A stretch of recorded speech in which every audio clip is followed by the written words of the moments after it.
ಕರ್ತನಲ್ಲಿ ಪ್ರಿಯರಾದ ದೇವರ ಮಕ್ಕಳೇ, ಈ ಕರ್ತನ ಶ್ರಮ ಮರಣ ದಿನಗಳಲ್ಲಿ ನಾವು ಇದ್ದೇವೆ. ಅದರಲ್ಲಿ ಅನೇಕ ಜನರು ಆಯಾ ಸಮಯಗಳಲ್ಲಿ ಆಯಾ ಸ್ಥಳಗಳಲ್ಲಿ ಅವರೆಲ್ಲರೂ ಕರ್ತನ ಮತ್ತು ಆತನು ಮಾಡಿದಂಥ ತ್ಯಾಗವನ್ನು ನೆನಪಿಸಿಕೊಳ್ಳುತ್ತಾ ಈ ದಿನವನ್ನು ಆಚರಣೆ ಮಾಡ್ತಾ ಇದ್ದಾರೆ.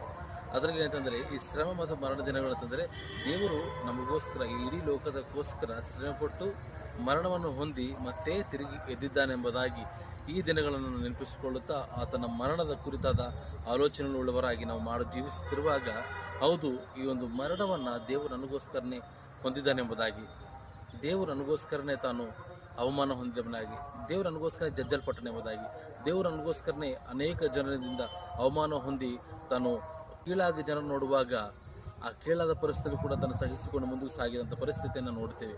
ಅದೇ ವಿಷಯವನ್ನು ಯೆಶಾಯ ಪ್ರವಾದನ ಗ್ರಂಥ ಅದರಲ್ಲಿ 53ನೇ ಅಧ್ಯಾಯ ಮತ್ತು ಅದರಲ್ಲಿ 5ನೇ ವಚನದಲ್ಲಿ ಈ ರೀತಿ ಹೇಳಲ್ಪಡ್ತೇನೆ ಅಂದರೆ, ನಿಮಗೋಸ್ಕರನೇ ತಾನು ಜಜ್ಜಲ್ಪಟ್ಟನೆಂಬುದಾಗಿ, ನಿನ್ನ ದೋಷದ ಕುರಿತಾಗಿ, ನಿನ್ನ ಪಾಪದ ಕುರಿತಾಗಿ ಆತನು ಜಜ್ಜಲ್ಪಟ್ಟನೆಂಬುದಾಗಿ.